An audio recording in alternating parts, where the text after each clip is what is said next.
नमस्कार। तो चलिए आज बात करते हैं श्री राम ट्विस्टेक्स के आने वाले आईपीओ की। देखते हैं कि इसमें क्या खास है और निवेश करने से पहले किन बातों का ध्यान रखना जरूरी है। कभी सोचा है कि जो डेनिम जीन्स हम पहनते हैं या वो मुलायम तौलिया जो हम इस्तेमाल करते हैं वो आखिर बनता कैसे है? इसकी शुरुआत होती है एक बहुत ही साधारण सी चीज से, एक धागे से। और श्रीराम ट्विस्टेक्स जैसी कंपनियां ठीक यही धागा बनाने का काम करती हैं। तो चलिए थोड़ा और गहराई में उतरते हैं और जानते हैं कि ये कंपनी है क्या और टेक्सटाइल की दुनिया में इसका असल काम क्या है। सिंपल शब्दों में कहें तो श्रीराम ट्विस्टेक्स 100% कॉटन का धागा यानी यार्न बनाती है। इनकी फैक्ट्री गुजरात के गोंडल में है। अब ये धागा सीधे हमें आपको नहीं बेचते, इनका मॉडल है B2B, मतलब ये अपना माल उन बड़ी कंपनियों को बेचते हैं जो आगे चलकर कपड़ा या फिर रेडीमेड गारमेंट्स बनाती हैं।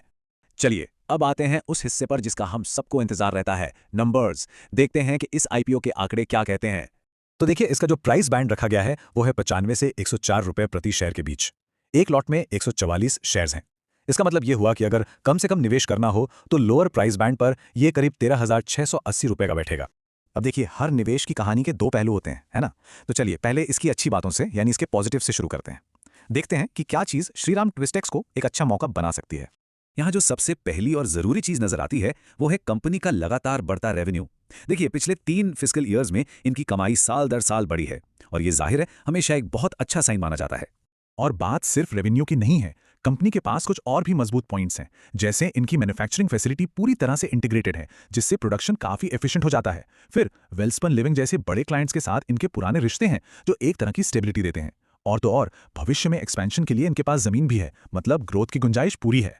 तो ये तो हो गई अच्छी बातें, लेकिन एक बैलेंस्ड व्यू के लिए अब कहानी का दूसरा पहलू देखना भी उतना ही जरूरी है। चलिए अब बात करते हैं उन रिस्क्स की, उन कमजोरियों की जिन पर ध्यान देना बहुत जरूरी है।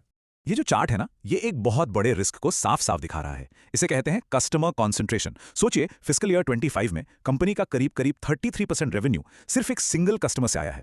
ये एक बहुत ही ज्यादा डिपेंडेंसी है। और ये बात और भी ज्यादा चिंताजनक इसलिए हो जाती है क्योंकि ये रिश्ते किसी लंबे चौड़े कॉन्ट्रैक्ट पर नहीं टिके हैं। नहीं, ये सब परचेज ऑर्डर के बेसिस पर चलता है। मतलब अगर कल को किसी भी वजह से इस बड़े ग्राहक ने ऑर्डर देना बंद कर दिया तो सोचिए कंपनी के बिजनेस पर कितना सीधा और कितना बुरा असर पड़ सकता है। एक और तरह की डिपेंडेंसी है और वो है ज्योग्राफिकल। ये बार चार्ट देखिए, ये साफ साफ बता रहे हैं कि कंपनी की 85% से भी ज्यादा कमाई सिर्फ एक राज्य गुजरात से आती है। अब इसका सीधा मतलब यह है कि अगर उस एक राज्य में कोई भी लोकल प्रॉब्लम होती है, मान लीजिए कोई नेचुरल डिजास्टर हो गया या सरकार ने कोई नियम बदल दिया, तो उसका सीधा असर कंपनी के ऑपरेशंस पर पड़ेगा। अब एक और फाइनेंशियल रेड फ्लैग पर नजर डालते हैं।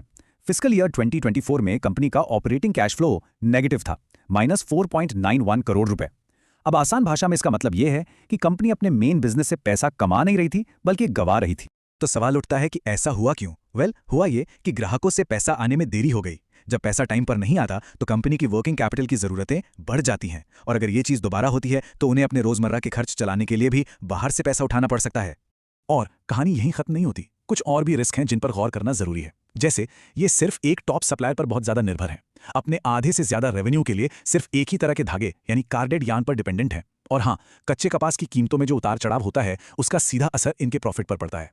तो ठीक है, हमने अच्छी बातें भी देखी और चिंता वाली बातें भी। तो अब इन सबको एक साथ रखकर एक फाइनल एनालिसिस करते हैं। तो देखिए, कहानी कुछ ऐसी है।